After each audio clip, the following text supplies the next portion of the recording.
بسم اللہ الرحمن الرحیم۔ السلام علیکم۔ شعبان میں 5 حروف ہیں: شین، عین، بے، الف، نون۔ حضرت شیخ عبد القادر جیلانی رضی اللہ تعالیٰ عنہ فرماتے ہیں کہ شین سے مراد شرف یعنی بزرگی ہے، عین سے علو یعنی بلندی مراد ہے، با سے بر یعنی بھلائی، الف سے الفت اور نون سے نور مراد ہے۔ یہ تمام چیزیں اللہ تعالیٰ اپنے بندوں کو اس مہینے میں عطا فرماتا ہے۔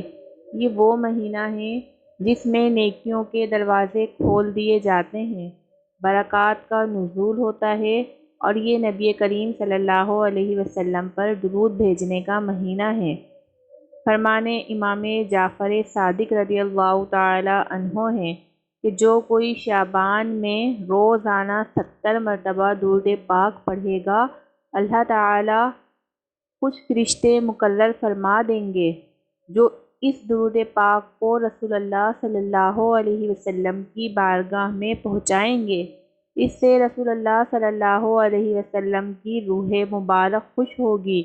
پھر اللہ تعالیٰ ان فرشتوں کو حکم دے گا کہ اس درود پڑھنے والے کے لیے قیامت تک دعائے مغفرت کرتے رہو۔